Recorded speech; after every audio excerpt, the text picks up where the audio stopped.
আলহামদুলিল্লাহ, সমস্ত প্রশংসার মালিক সেই মহান রব্বুল আলামিনের জন্য, যে আল্লাহ জাআলা শাআনুহু আমাদেরকে অত্যন্ত মায়া করে, মুহাব্বত করে, ভালোবেসে তৌফিক দিয়ে তার সবচাইতে পছন্দনীয় স্থান জামে মসজিদে এসে কিছু কথা বলার, শোনার এবং 2 রাকাত নামাজ আদায় করার তৌফিক দান করলেন। এজন্য সে মহান রব্বে কারিমের দরবারে আমরা দিল থেকে শুকরিয়া আদায় করে সকলে জোরে সোরে বলি আলহামদুলিল্লাহ। সকলে আমরা পড়ব রব্বানা লাকাল হামদ হামদান কাসীরান তাইয়িবান মুবারাকান ফীহি। লক্ষ কোটি দরুদ ও সালাম বর্ষিত হোক মানবতার মুক্তির দূত, উম্মতের নবী, উম্মতের কান্ডারি, নূরে মুজাসসাম, সাইয়্যিদুল মুরসালিন, বিশ্বনবী মুহাম্মদ রাসূলুল্লাহ। দিল থেকে বলি সাল্লাল্লাহু আলাইহি ওয়াসাল্লাম। আল্লাহর নবী বিশ্বনবী রাহমাতুল আলামিন সাইয়্যিদুল মুরসালিন, তিনি বলেছেন, ক্বালা রাসূলুল্লাহ সাল্লাল্লাহু আলাইহি ওয়াসাল্লাম, তিনি বলেছেন, সাবআতুন, 7 শ্রেণীর মানুষ, ইউজিল্লুহুমুল্লাহু তাআলা ফি জিল্লিহি ইয়াওমা লা জিল্লা ইল্লা জিল্লুহু। আল্লাহর নবী বিশ্বনবী সাল্লাল্লাহু আলাইহি ওয়াসাল্লাম বলেন যে 7 শ্রেণীর মানুষকে আল্লাহ তাআলা তার আরশের নিচে ছায়া দিবেন ওই দিনে, যেই দিন আরশের ছায়া ব্যতীত আর কোনো ছায়া থাকবে না। বলে ওই দিন ওই আরশের নিচে ছায়া পাওয়া, এটা গুরুত্বপূর্ণ না গুরুত্বহীন? এটা আমাদের দরকার আছে না নাই? সবার না খালি দুই একজনের? সবার। তাহলে 7টা কাজ করতে হবে। কয়টা কাজ? 7 শ্রেণীর মানুষের অন্তর্ভুক্ত হতে হবে। তাহলে রব্বে কারীম আপনাকে আমাকে দয়া করে মায়া করে ওই আরশের নিচে ছায়া দিবেন। 1 নাম্বার হলো ইমামুন আদিলুন। এটা আলোচনা অনেক করা হয়েছে, তাই না? 2 জুম্মা শেষ করা যায়নি, হ্যাঁ তাই না? এজন্য আজকে আমরা সংক্ষেপে আলোচনা করব, কারণ আরো অনেকগুলো বিষয় আছে। 1 নাম্বার হলো ইমামুন আদিলুন, ন্যায় বিচারক, শাসক, তাই না? সবাই তো আমরা নেতা হতে চাই, তাই না? এই নেতা যদি ন্যায় পরায়ণ হয় তাহলেই আরশের নিচে ছায়া। বলেন সুবহানাল্লাহ। নেতা কে হতে চায় না আমরা, বলেন তো? খালি নেতা হওয়া লাগবে ন্যায় পরায়ণ। কি পরায়ণ? ন্যায় পরায়ণ। তো যাই হোক, 2 নাম্বার হলো আল্লাহর নবী বলেন, শাবুন, এমন যুবক, নাশা ফি ইবাদাতিল্লাহ। আল্লাহর নবী বলেন এমন যুবক, যেই যুবক সব সময় আল্লাহর ইবাদতে নিমগ্ন থাকেন। কি থাকেন? সব সময় আল্লাহর ইবাদতে নিমগ্ন থাকেন, আল্লাহর ইবাদতে কাটান, সব সময় ইবাদতের মধ্যে ব্যস্ত থাকেন, এইরকম ব্যক্তি আরশের নিচে ছায়া পাবে। এই গুণগুলো কি আমাদের আছে? আনা লাগবে। 3 নাম্বার হলো রাজুলুন কলবুহু মুআল্লাকুন বিল মাসাজিদ। 3 নাম্বার শ্রেণীর যেই মানুষগুলো আরশের নিচে ছায়া পাবেন, তাদের মধ্যে তার 3 নাম্বার হলো এমন লোক যাদের হৃদয়টা মসজিদের সাথে লটকায় থাকে, মসজিদের সাথে সম্পৃক্ত থাকে। কি থাকে? মসজিদের সাথে কি থাকে? ঝুলে থাকে। অর্থাৎ 1 নামাজ পড়ে বাড়িতে গেছে, আবার চিন্তায় থাকে, মাথার মধ্যে থাকে, কখন আযান দিবে, কখন মুয়াজ্জিন ডাকবে, আবার যাব। এরকম মানুষ আছে না নাই? 1 নামাজ পড়ার পরে আবার আরেক নামাজের প্রস্তুতি নাই। এটা ইমাম আর মুয়াজ্জিন আগে, কথা বলে ঠিক কিনা? ইমাম মুয়াজ্জিন সাহেবের যে প্যারা, 1 নামাজের আযান দিয়ে না সারতেই চিন্তা হয়, শ্বশুর বাড়িতে গেলেও চিন্তা হয় যে আযান দেওয়া লাগবে, তাই না? এটা যদি আল্লাহর নিয়তে হয়, আল্লাহর জন্য হয়, অবশ্যই আল্লাহ আরশের নিচে ছায়া দিবে, মানে সুবহানাল্লাহ। আর যারা নামাজি, তারা নামাজ পড়ার পরে যেখানেই যাক, তাদের মনের মধ্যে হবে নামাজ পড়া লাগবে, আমি যাচ্ছি অমুক জায়গায়, দ্রুত আসা লাগবে, সে আমাকে নামাজ ধরা লাগবে, তাই না? চায়ের স্টলে বসে গল্প করতেছি, গল্প করতে করতে তারপরে মাথার মধ্যে থাকা লাগবে নামাজে যাওয়া লাগবে, মসজিদে যাওয়া লাগবে। সব সময় চেষ্টা করব নিজের বাড়ির এলাকার মসজিদে নামাজ পড়ার জন্য। আল্লাহ তৌফিক দান করুন, সকলে বলে আমিন। 4 নাম্বার আল্লাহর নবী বলেন, রাজুলানে, এমন 2 জন ব্যক্তি, তাহাব্বা ফিল্লাহ, যেই 2 জন ব্যক্তি আল্লাহর জন্য একে অপরকে ভালোবাসেন। এই যে আমরা এখানে উপস্থিত হয়েছি, আমাকে অনেকে ভালোবাসেন কি জন্য? সম্পদের জন্য? কথা বলে না। চা খাওয়ায় অনেক সময়, তাই না? অনেক টাকা খরচ করে অনেকে, আছে না নাই? হুজুর এখানে একটা চা খান, হুজুর আজকে সময় নাই, কালকে তাহলে। মানে খুব আগ্রহ, খুব মহব্বত। এই মহব্বতটা কিসের জন্য? আল্লাহর জন্য না? আমি কি তাদেরকে সম্পদ দিব? কোরআনের জন্য। কথা বলেন ঠিক কিনা? ইসলামের জন্য মহব্বত। রাজুলানে তাহাব্বা ফিল্লাহ, 2 জন ব্যক্তিকে ভালোবাসবে। এই 2 জন ব্যক্তির ভালোবাসার মূল কারণ হবে আল্লাহ রাব্বুল আলামিন, আল্লাহর উদ্দেশ্যে ভালোবাসবে। ইজতামা আলাইহি, যখন এই 2 জন এই দুইজন আল্লাহর মোহাব্বতে একত্রিত হবে। আল্লাহর মোহাব্বতে কি একত্রিত হবে, অর্থাৎ একজনের সাথে অনেক দিন ধরে দেখা নাই, কয়েকদিন হয়ে গেল দেখা নাই, এরকম বন্ধু আছে না আমাদের? এই বন্ধুর কি হলো, আল্লাহর জন্য খোঁজ খবর নেওয়া লাগবে। যারা ধনী আছে, দরিদ্র যারা, তাদের খোঁজ নেওয়া লাগবে আল্লাহর জন্য। কার জন্য? যে ভাই তোমার কি দিনপথ চলতে অসুবিধা হচ্ছে, এই নাও কিছু টাকা নাও, ভালোভাবে চলো, তাই না? আমার তো আল্লাহ অনেক দিচ্ছে। এরকম মানুষ আছে না নাই? এরকম দায়িত্ব আমাদের উপর আছে না নাই? ওয়া তাফাররাকা আলাইহিম, আবার সমাজের মধ্যে অনেক মানুষ থেকে পৃথক হবে এই দুইজন ব্যক্তি, একজন আরেকজনের জন্য পৃথক হয়ে যাবে। কি কারণে? আল্লাহর জন্য। কার জন্য? আল্লাহর জন্য। এক বন্ধু গেছে ওই পূজার উৎসবে যে ড্যান্সিং সিন দেখতেছে। কি ড্যান্সিং সিন বোঝেন? অনেকে বুঝেন না, একটা নিষ্পাপ। আস্তাগফিরুল্লাহ রাব্বি মিন কুল্লি যামবি ওয়া আতুবু ইলাইহি। এই সপ্তাহের মধ্যে সবচাইতে আমার ব্যথা লাগছে এই 2-3 দিন আগে। এই দেখি যে মাত্র 4-5 জন হিন্দু ড্যান্স করতেছে, আর বেশিরভাগ দর্শকই হলো মুসলমান। নাউজুবিল্লাহি মিন যালিক। এগুলো নির্লজ্জ মুসলমান। কথা বলেন ঠিক কিনা? এগুলো মুসলমান নামের কলঙ্ক, এগুলো আমাদের জন্য লজ্জার। ওই প্রোগ্রাম কখনোই চলবে না, ওই 2-3 জন কখনো এনজয় করতে পারবে না যদি এই দর্শকগুলো না থাকে। কথা বলেন ঠিক কিনা?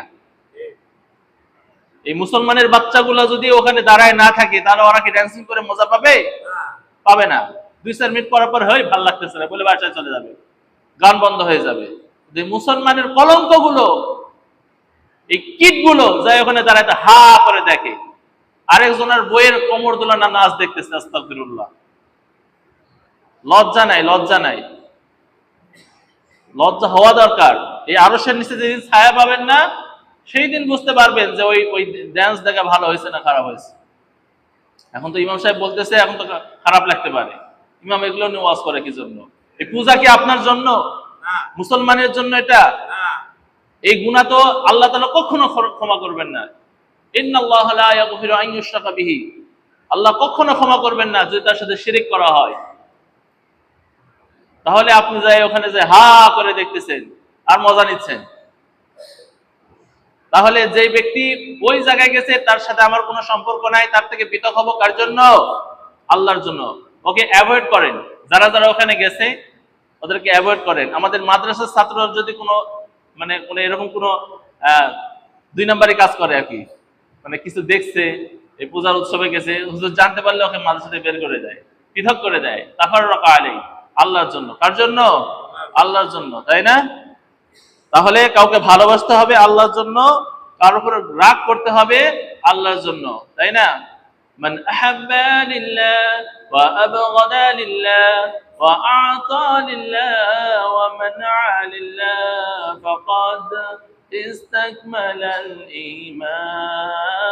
মান আহাব্বা লিল্লাহ ওয়া আবগাদা লিল্লাহ ওয়া আ'তা লিল্লাহ ওয়া মানআ লিল্লাহ ফাকাদ ইসতাকমালাল ঈমান। আমাদের ভালোবাসা সবই যেন হয় মহান রবের জন্য, রাখব ঘৃণাগুলো তাও যেন হয় শুধু প্রভু তোমার জন্য। কথা বলেন ঠিক কিনা? আমাদের রাগগুলো হবে আল্লাহর জন্য, ভালোবাসা হবে কার জন্য? আল্লাহর জন্য। আজকে থেকে মানুষকে ভালোবাসবো আল্লাহর জন্য ইনশাআল্লাহ। আবার রাগ করবো, ইসলামিক কাজ করবে ওর উপর রাগ করবো। ওর সাথে কি যে সমস্ত সাংবাদিকরা এই ধর্ষণের কথা বলে না, এদের উপর রাগ করবো। কার জন্য? আল্লাহর জন্য। কথা বলেন ঠিক কিনা? বাংলাদেশে এরকম মানে কিছু কি বলবো, কিছু সাংবাদিক আছে, মানে হিন্দুদের কিছু হলে পুরো নেট দুনিয়াকে কাঁপায় ফেলে, আর মুসলমান যখন নির্যাতিত হয় কি হয়েছে জানি না আমরা, কি হয়েছে হুজুর, কি জানা হয়েছে, মানে ওরা জানে না। আর যখন কোনো নায়িকার জন্য কোনো বাচ্চা প্রসব করে, বাচ্চা পয়দা করে, ওই বাচ্চার কালার কি, কোন ড্রেস করলো, আজকে কি হলো, সব এগুলো তথ্য ধরবে। এগুলো আল্লাহ ধরবে, সাংবাদিকদের দিকে ধরবে। আমার যদি ক্ষমতা থাকতো আমি সাংবাদিকদেরকে অবশ্যই বিচারের আওতায় আনতাম। এরা মানে সত্যটাকে মানে লুকায়ে মিথ্যাটাকে প্রকাশ করার চেষ্টা করে এক সময়। আল্লাহ তাআলা আমাদের সবাইকে সঠিক করার তৌফিক দান করুন, সকলে বলে আমিন। তাহলে ভালোবাসা আল্লাহর জন্য। 5 নম্বর হলো রাজুলুন যাকারাল্লাহ খালিয়ান, এমন ব্যক্তি যে একাকিত্বভাবে আল্লাহর জিকির করে। আমরা কয়জন করছি বলেন? একাকিত্ব ভাবে আল্লাহকে স্মরণ করে, নিজের গুনাহগুলা কথা করে যে আমি জীবনে অনেক গুনাহ করে ফেলছি, অনেক নামাজ কাজা করছি, আল্লাহ একা একা ঘরের মধ্যে নামাজ পড়ে আল্লাহর কাছে দুই হাত তুলে আল্লাহর কাছে ক্ষমা চায়। কি ফাফাদাত আইনাহু, আর তার চোখ থেকে বেয়ে বেয়ে পানি পড়ে। এরকম যুবককে আল্লাহ তাআলা হাসরের দিন, যেই দিন আল্লাহর এই আরশের ছায়া ব্যতীত আর কোনো ছায়া থাকবে না, ওই ছায়ার মধ্যে আল্লাহ তাআলা তাকে ছায়াতে আশ্রয় দান করবেন। বলেন সুবহানাল্লাহ। ওই ছায়া আমরা চাই ইনশাআল্লাহ।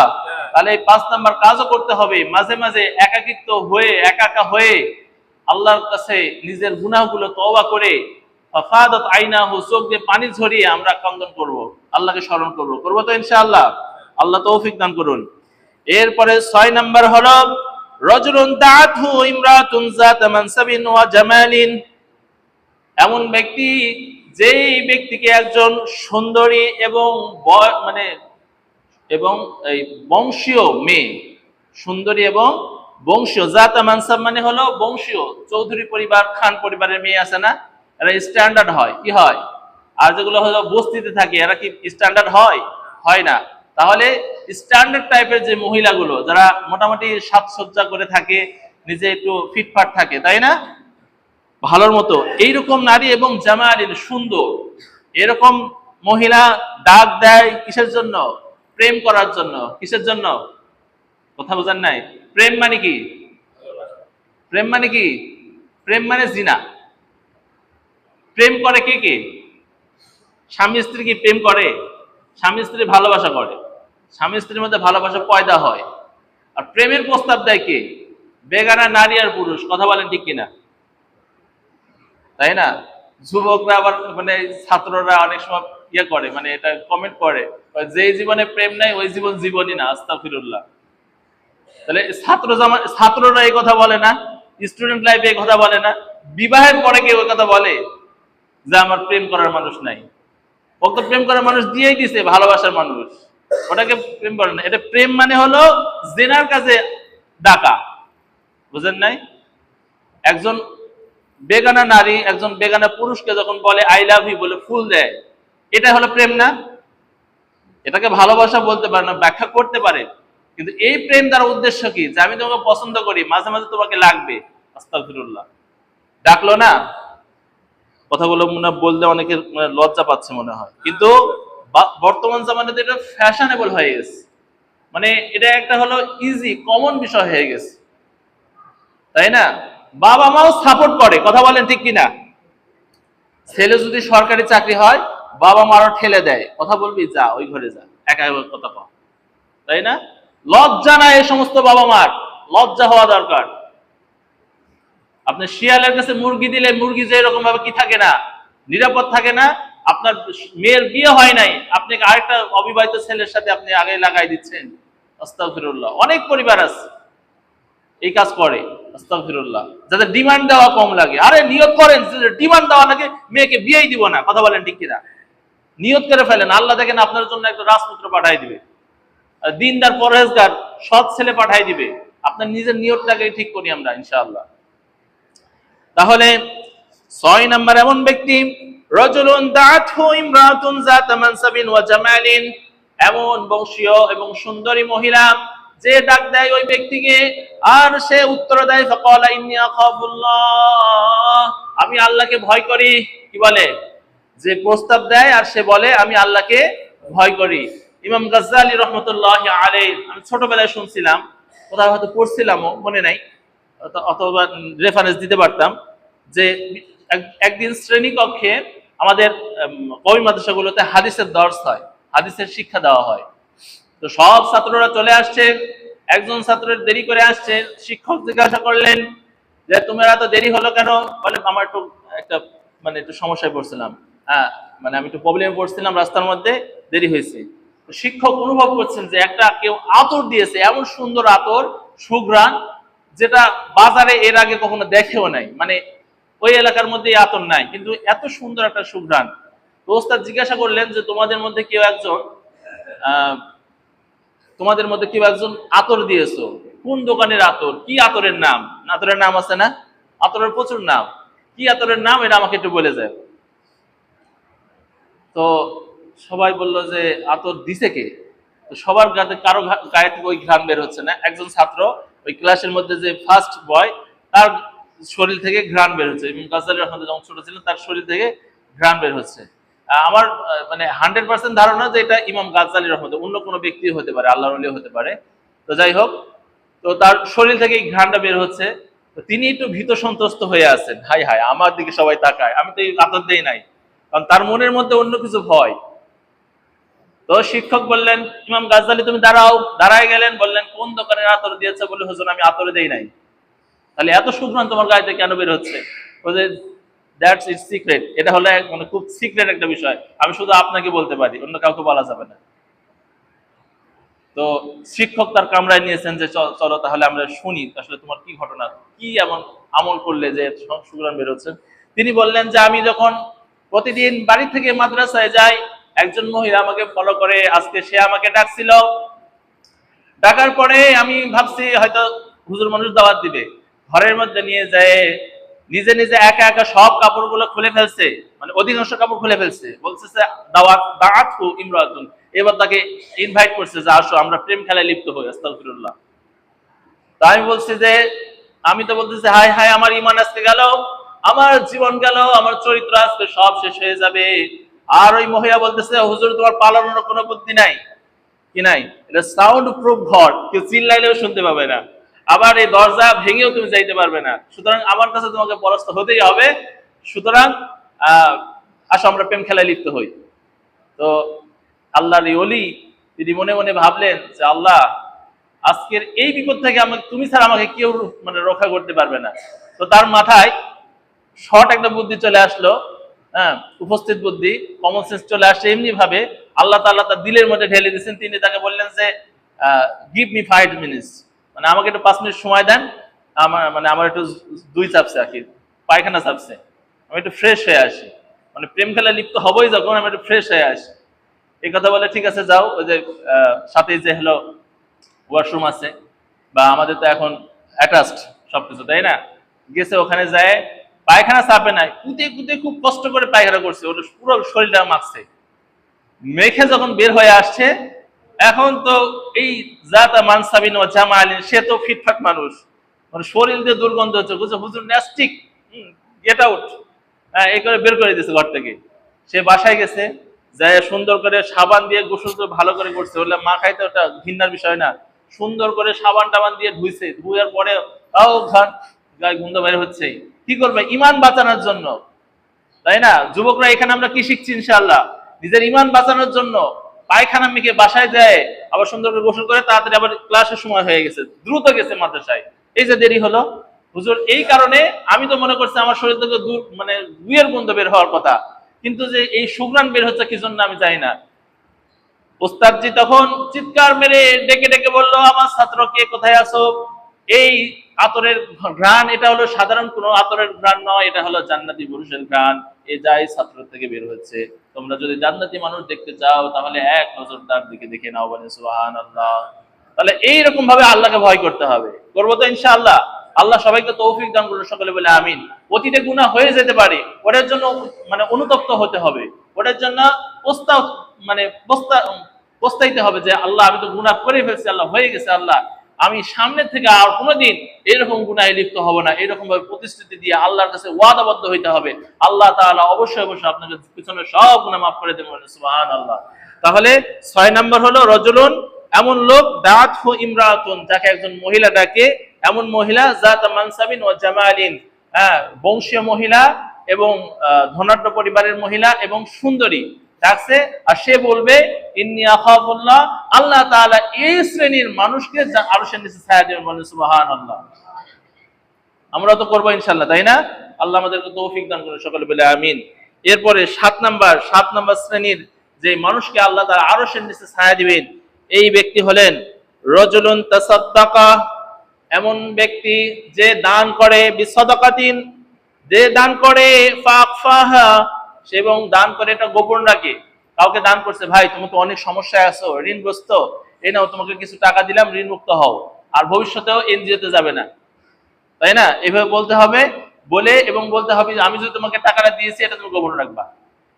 আমি তোমার টাকা দিয়েছি, গোপন রাখবো। অথবা কাউকে ডান হাতে এমন ভাবে দান করতে হবে, হাদিসে আসছে যে তাসাদদাকা বিসাদাকাতিন ফাআখফাহা হাত্তা লা তা'লামা শিমালুহু মা তুনফিকু ইয়ামিনুহু।